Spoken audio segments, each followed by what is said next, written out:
Bienvenido, peregrinos espirituales, disfruta el relato del santo cura de Ars sobre las apariencias superficiales, la hipocresía. Jesucristo en el Evangelio de San Mateo capítulo 7 versículo 18 nos dice que un árbol sano no puede dar frutos malos ni un árbol enfermo puede dar frutos buenos. Esto nos da señales para reconocer los buenos cristianos de los malos. Jesucristo nos enseñó que la verdadera naturaleza de una persona se revela a través de sus acciones, no simplemente por lo que dicen. Un buen cristiano se distingue por sus obras, mientras que la falsedad y la hipocresía se manifiestan tarde o temprano, ya sea por palabras o acciones. A menudo, las personas no quieren reconocer su hipocresía, pero es crucial ayudarles a comprender su situación para evitar que caigan en la perdición. A pesar de la resistencia, es importante seguir hablando con la esperanza de que las palabras puedan tener un impacto positivo. Voy a dar a conocer cuáles son las condiciones de la verdadera virtud, y cuáles son los defectos de la virtud aparente. Esto puede servirles mucho en todo lo que hagan para servir a Dios. Si me preguntaran por qué tan pocos cristianos obran con la intención exclusiva de agradar a Dios, la razón se encuentra en la profunda ignorancia que afecta a la mayoría, llevándolos a actuar de manera puramente humana. En muchos casos, sus intenciones no difieren mucho de las de los paganos.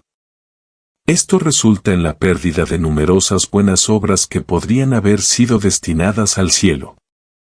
Otros, aunque poseen mayor entendimiento, buscan principalmente la estima de los hombres, ocultando su verdadero estado espiritual detrás de una apariencia excelente, mientras que internamente, están llenos de impureza y falsedad.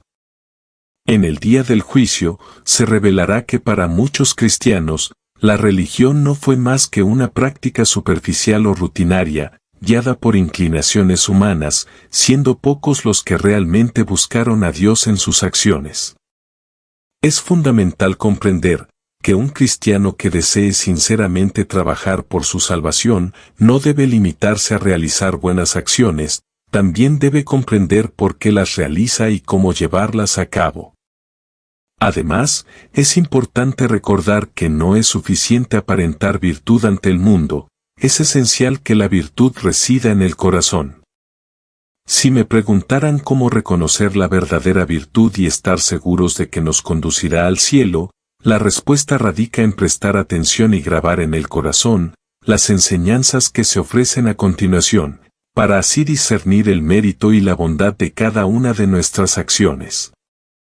Para que una obra sea aceptable ante Dios, debe cumplir tres condiciones fundamentales. En primer lugar, debe ser interna y perfecta. En segundo lugar, debe ser humilde, sin preocuparse por la propia estima. Y en tercer lugar, debe ser constante y perseverante. Si estas tres condiciones están presentes en todas sus acciones, pueden estar seguros de que están obrando para el cielo. En cuanto a la condición de que la obra sea interna, es crucial comprender que no es suficiente que sea visible externamente. Debe arraigarse en el corazón, siendo la caridad su principio y su esencia. San Gregorio nos enseña que todo lo que Dios espera de nosotros debe basarse en el amor que le debemos. Por lo tanto, nuestro comportamiento externo debe ser simplemente un medio para manifestar lo que realmente está sucediendo en nuestro interior. Cuando nuestros actos no surgen de un movimiento genuino del corazón, estamos actuando hipócritamente ante los ojos de Dios. Además, la virtud debe ser perfecta, lo que significa que no es suficiente aferrarse a algunas virtudes que se ajusten a nuestras inclinaciones individuales. Debemos practicar todas las virtudes compatibles con nuestro estado. San Pablo nos insta a hacer una provisión abundante de toda clase de buenas obras para nuestra santificación. Sin embargo, hay muchas personas que se engañan a sí mismas al pensar que están haciendo el bien cuando, en realidad, están en camino hacia el infierno. Confían excesivamente en alguna virtud que practican debido a sus inclinaciones personales. Por ejemplo, una madre puede sentirse segura porque realiza actos de caridad, reza con regularidad, recibe los sacramentos y lee libros piadosos.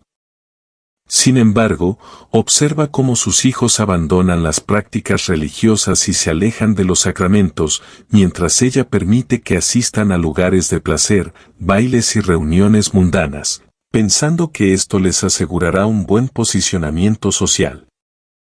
Aunque sus acciones puedan parecer buenas, en realidad está cegada por la hipocresía. Es como los judíos que aparentaban adorar a Jesús mientras estaban a punto de crucificarlo. Su oración se convierte en una ofensa para Dios. Deben dejar de lado sus prácticas piadosas y buscar a sus hijos que están perdiendo el rumbo espiritual. Similarmente, un padre puede pensar que está haciendo lo suficiente al mantener el orden en su hogar, evitando blasfemias y palabras obscenas. Sin embargo, no tiene reparos en permitir que sus hijos frecuenten lugares de vicio y entretenimiento inapropiado. Este padre permite que sus obreros trabajen los domingos, quizás para evitar conflictos con sus colonos. Sin embargo, luego lo ves en el templo, adorando fervientemente, tal vez postrado humildemente ante la divina presencia. ¿Cómo los percibirá Dios? Es como Pilatos, que reconoció a Jesús pero lo condenó. Otros, aparentemente caritativos, distribuyen limosnas pero descuidan la educación espiritual de sus hijos. Uno más, con buenas cualidades, trata mal a su familia. Otro se cree bueno, pero no lucha contra pensamientos negativos. Hay quienes practican piedad pero se impacientan y murmuran. Vayan a convertirse, hipócritas. Un padre que reprime a sus hijos pero no corrige sus propios defectos tiene una religión falsa. Similarmente, un dueño que reprende a sus criados pero blasfema, muestra su desconocimiento de la religión. ¿Cómo explicar un comportamiento así? Eres un fariseo, tus virtudes son falsas. Asisten a los oficios pero luego van a lugares impropios. Es hora de despertar, ya que el verdadero cristiano no se contenta con cumplir parcialmente, sino que observa fielmente todos los mandamientos de Dios. ¿No preferirías que se supiera que ayunas en los días señalados en lugar de descubrir que no los observas? ¿No te molestaría menos que te vieran dando limosnas que descubrir que estás hurtando algo a tu vecino? Dejemos de lado el escándalo por un momento. Si a veces oras y otras veces juras, ¿no te gustaría más ser visto rezando que jurando? ¿No preferirías que te vieran ocupado en la oración o dando buenos consejos a tus hijos, en lugar de escuchar cómo los incitas a vengarse de sus enemigos? Seguro dirás que no te importaría tanto. Pero, ¿por qué es esto? ¿Por qué practicamos la religión de manera falsa y somos hipócritas? Los santos, en cambio, hacían todo lo contrario. ¿Por qué? Porque conocían su religión y buscaban humillarse para tener la misericordia del Señor. Muchos cristianos son religiosos por inclinación, capricho o rutina, y nada más. Esto puede parecer duro, pero es la verdad. Para ilustrar el horror de la hipocresía, te contaré un ejemplo digno de recordar. San Palemón y San Pacomio llevaban una vida santa. Una noche, mientras estaban en oración, llegó un solitario que les propuso un desafío. Les dijo que rezaran de pie sobre brasas ardientes. Los santos, reconociendo la tentación y el orgullo en sus palabras, rechazaron la propuesta, recordándole que no debían tentar a Dios. El hipócrita, en su vanidad, se expuso al fuego por instigación demoníaca. Aunque escapó ileso, su acto solo aumentó su ceguera espiritual. Al día siguiente, se despidió de los santos reprochándole su falta de fe, creyéndose un gran santo. Pero, pasado algún tiempo, viendo el demonio que aquel infeliz era ya suyo, y temiendo perderle, quiso asegurarse de su víctima y poner el sello a su reprobación. Tomó la figura de una mujer realmente vestida, llamó a la puerta de la celda de aquel solitario, diciéndole que se hallaba perseguida por sus acreedores, que temía un atropello por no tener con qué pagar, así es que, conociendo el carácter caritativo del solitario, a él recurría. «Os suplico», dijo ella, «que me admitáis en vuestra celda, para librarme así del peligro». Aquel infeliz, después de haber abandonado a Dios y de haberse dejado arrancar por el demonio los ojos del alma, no acertó a ver el peligro que corría, así pues, la admitió en su celda. Poco después se sintió fuertemente tentado contra la santa virtud de la pureza y admitió los pensamientos que el demonio le sugería. Se fue acercando a aquella pretendida mujer, que era el demonio, y llegó hasta tocarla. Entonces el demonio se arrojó sobre el solitario, le cogió, y le arrastró un buen trecho por el camino, golpeándole y maltratándole en tal forma, que su cuerpo quedó enteramente molido. Le dejó el demonio tendido en tierra, donde quedó sin sentido por mucho tiempo. Pasados algunos días, algo repuesto ya del percance, arrepentido de la culpa, fue otra vez a visitar a aquellos dos solitarios, para comunicarles lo que le había acontecido. Después de haberles narrado en caso, con lágrimas en los ojos, les dijo: «Padres míos, debo confesar que todo ello me aconteció solamente por mi culpa, yo solo fui la causa de mi perdición, pues no era más que un orgulloso, un hipócrita, que pretendía pasar por más bueno que lo que realmente era. Os ruego encarecidamente me socorráis con el auxilio de vuestras oraciones, pues temo que, si el demonio vuelve a cogerme, me hace trizas». ¿Cuántas personas, a pesar de practicar muchas obras buenas, se pierden por no conocer cómo debieran su religión? Algunos se entregarán a la oración y hasta frecuentarán los sacramentos, pero al mismo tiempo conservarán siempre los mismos vicios y acabarán por familiarizarse con Dios y con el pecado. ¡Ay, cuán grande es el número de esos infelices! Mirad a aquel que parece ser un buen cristiano, hacedle observar que con su proceder está perjudicando a alguien, hacedle notar sus defectos, convencedle de alguna injusticia consentida quizás en lo íntimo de su corazón. Pronto le veréis montar en cólera y aborreceros. El odio y el enojo se apoderarán de él. Mirad a otro, porque no le juzgáis digno de acercarse a la sagrada mesa, os contestará enojado, y concentrará contra vos su odio, cual si hubieseis sido causa de que le sobreviniera algún mal. Otros, en cuanto les acaece alguna pena o contrariedad, enseguida abandonan los sacramentos y las funciones piadosas. Cuando un feligrés tiene alguna cuestión con su párroco, enseguida germina el odio en su corazón, sin considerar que lo que le habrá advertido su pastor iba encaminado al bien de su alma. Desde aquel momento solo hablará mal del párroco, se complacerá oyendo murmurar de él, y echará a mala parte todo cuanto del sacerdote se diga. ¿De dónde proviene esto? Es porque aquella persona posee solo una falsa devoción, y nada más. En otra ocasión, será uno a quien habréis negado la absolución o la sagrada comunión, miradle cómo se revuelve contra su confesor, a quien tratará peor que a un demonio. Y no obstante, de ordinario le veréis servir a Dios con fervor y os hablará de las cosas santas cual un ángel en cuerpo humano. ¿Por qué tanta inconstancia? Porque es un hipócrita que no se conoce ni se conocerá tal vez nunca, y con todo, no quiere ser tenido por tal. A otros veréis que, bajo el pretexto de que tienen alguna apariencia de virtud, si uno se encomienda en sus oraciones para obtener alguna gracia, en cuanto habrán hecho algunas oraciones, enseguida os preguntarán si se ha conseguido lo que pidieron. Si sus oraciones no fueron oídas, las redoblan con más ahínco, llegan a creerse capaces de obrar milagros. Pero si no se alcanzó lo que pedían, los veréis desanimados, llegando a perder toda afición a orar. Anda, ciego infeliz, jamás te conociste, no eres más que un hipócrita.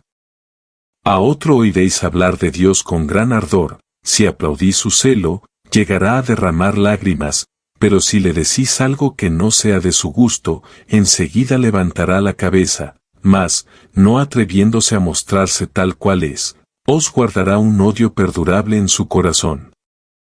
¿Por qué esto, sino porque su religión es sólo de capricho y está supeditada a sus inclinaciones? Engañáis al mundo y os engañáis a vosotros mismos, pero a Dios no le engañáis, y Él os hará ver un día como solo fuisteis un hipócrita. ¿Queréis saber lo que es la falsa virtud? Aquí tenéis un ejemplo. Leemos en la historia que un solitario se fue a encontrar a San Serapio para encomendarse en sus oraciones. San Serapio le dijo que rogase por él, pero el otro le respondió, con palabras que revelaban la mayor humildad, que no merecía tanta dicha, pues era un gran pecador. El santo le dijo entonces que se sentase a su lado, mas él contestó que era indigno de ello. Al llegar a este punto, el santo, para conocer si aquel solitario era tal como quería aparentar, le dijo, creo, amigo mío, que harías mejor permaneciendo en vuestra soledad, que no vagando por el desierto cual hacéis. Estas palabras le encolerizaron en gran manera. Amigo mío, repuso el santo, acabáis de decirme que sois un gran pecador, hasta el punto que os considerabais indigno de sentaros a mi lado, y ahora, porque os dirijo unas palabras llenas de caridad, dais ya rienda suelta a vuestra cólera. Vamos, amigo mío, no poseéis más que una falsa virtud, o mejor, no poseéis ninguna. ¿Cuántos cristianos hay semejantes a este infeliz? Por sus palabras parecen santos, pero, a la menor expresión que no sea de su gusto, los vemos ya fuera de sí, poniendo al descubierto la miseria de su alma. La hipocresía, aunque puede engañar a los hombres, no engaña a Dios, quien castiga este pecado con rigor. Un ejemplo es el rey Jeroboam, cuya esposa fingió piedad para consultar a un profeta, pero fue descubierta y recibió un mensaje de condena. Este relato muestra cómo Dios castiga la hipocresía. Es esencial realizar nuestras acciones con pureza de intención y humildad, como lo demostró la viuda pobre que dio todo lo que tenía, a diferencia de los ricos que dieron de su exceso. Dios valora la sinceridad de nuestras acciones más que la magnitud material de ellas. La perseverancia en el bien es crucial. No basta con realizar acciones virtuosas por un tiempo limitado, debemos continuar en el camino de la virtud hasta la muerte. San Pablo enfatiza que solo seremos recompensados si perseveramos hasta el final, sin importar las circunstancias que enfrentemos. La tercera condición esencial para la virtud es la perseverancia en el bien. No basta con practicar la virtud por un tiempo limitado, debemos mantenernos firmes en nuestra devoción, incluso frente a las pruebas y tentaciones. San Pablo nos insta a ser constantes en el servicio a Dios, sin permitir que ni la riqueza, ni la pobreza, ni la salud, ni la enfermedad nos aparten de nuestro camino hacia la salvación. Un ejemplo impactante de la importancia de la perseverancia es la historia donde un obispo, a pesar de sus buenas obras, es reprendido por haber perdido su fervor inicial. Esto nos hace reflexionar sobre nuestra propia vida espiritual y nos lleva a cuestionarnos si hemos mantenido nuestra devoción o si hemos caído en la inconstancia y el pecado. Es crucial reconocer nuestras flaquezas y errores y arrepentirnos sinceramente de ellos. Muchos abandonan la virtud debido a la influencia del mundo y el demonio, cayendo en la hipocresía y la inconstancia. La clave es mantenernos fieles a Dios, incluso en los momentos más difíciles, para evitar caer en la apostasía y perder nuestra salvación. Pero, me diréis, ¿cómo vamos a conocer que nuestra religión está en el corazón, es decir, que tenemos una religión que no se ve jamás desmentida? Ahora lo veréis, atended bien y vais a conocer si la vuestra ha sido tal como Dios la quiere para que os conduzca al cielo. El que tiene una virtud verdadera, no cambia ni se conmueve por nada, cual un peñasco en medio del mar azotado por las olas embravecidas. Que se os desprecie, que se os calumnie, que se burlen de vosotros, que os traten de hipócritas, de falsos devotos, nada de esto os quita la paz del alma, tanto amáis a los que os insultan como a los que os alaban. No dejéis por esto de hacerles bien y de protegerlos, aunque hablen mal de vosotros. Continuáis en vuestras oraciones, en vuestras confesiones, en vuestras comuniones. Continuáis asistiendo a la Santa Misa como si nada ocurriese. Y para que comprendáis mejor esto, escuchad un ejemplo. Se refiere que en una parroquia había un joven que era un modelo de virtud. Asistía casi todos los días a la Santa Misa y comulgaba con frecuencia. Otro joven, envidioso de la estimación en que era tenido aquel compañero suyo, aprovechando la ocasión en que ambos se hallaban en compañía de un vecino, que tenía una tabaquera de oro, el envidioso la sustrajo del bolsillo del vecino y la depositó, disimuladamente, en el del joven bueno.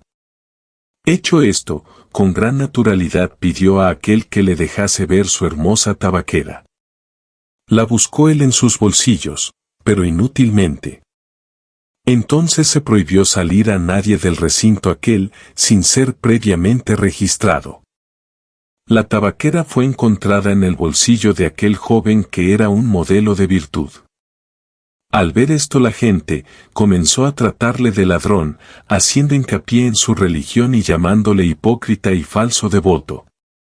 El joven, viendo que el cuerpo del delito había sido hallado en su bolsillo, comprendió que no tenía defensa, y sufrió todo aquello como venido de la mano de Dios. Al pasar por las calles, al salir de la iglesia donde iba a oír misa o a comulgar, todos cuantos le veían le insultaban llamándole hipócrita, falso devoto y ladrón. Esto duró mucho tiempo. A pesar de ello, continuó siempre sus ejercicios de devoción, sus confesiones, sus comuniones y todas sus prácticas, cual si la gente le mirara con el mayor respeto. Pasados algunos años, el infeliz que había sido causa de aquello, cayó enfermo, y entonces confesó, delante de cuantos se hallaban presentes, haber sido la causa de todo el mal que del joven se había hablado, ya que aquel era un santo, mas él por envidia, a fin de lograr su descrédito, le había metido aquella tabaquera en el bolsillo. Pues bien, a esto se llama una religión verdadera. Esta es una religión que ha echado raíces en el alma. Decime, ¿cuántos cristianos, de los que pasan por devotos, imitarían a aquel joven si se le sujetase a tales pruebas? Ay, cuántas quejas, cuántos resentimientos, cuántos pensamientos de venganza, no se detendrían ante la maledicencia ni la calumnia, y aún tal vez algunos acudirían a los tribunales de justicia. En situaciones difíciles, aquellos que se sienten ofendidos o victimizados a menudo reaccionan contra la religión, despreciándola y hablando mal de ella. Dejan de orar, de asistir a la Santa Misa y se sumergen en la amargura, tratando de justificar sus acciones y acumulando resentimiento hacia quienes los han herido. Todo esto revela una religión superficial, basada en la conveniencia y la hipocresía, en la que se sirve a Dios solo cuando las cosas van bien. Es crucial entender que la verdadera virtud requiere constancia. Debemos permanecer fieles a Dios tanto en los momentos de adversidad como en los de prosperidad. Los santos nos muestran este ejemplo de perseverancia, como Job, quien enfrentó incontables pruebas y pérdidas con resignación y adoración a Dios. Su ejemplo nos desafía a reflexionar sobre nuestra propia capacidad para mantenernos firmes en la fe incluso en medio de las dificultades. La auténtica virtud no se circunscribe a las apariencias superficiales, sino que arraiga profundamente en el corazón, buscando únicamente complacer a Dios y sin buscar la aprobación del mundo. Debemos ser diligentes en no flaquear en nuestro servicio a Dios, al contrario, debemos avanzar siempre, siguiendo el ejemplo de los santos que aseguraron su bienaventuranza eterna a través de este camino. Que esta gracia os acompañe siempre. San Juan María Vianney, cura de Ars.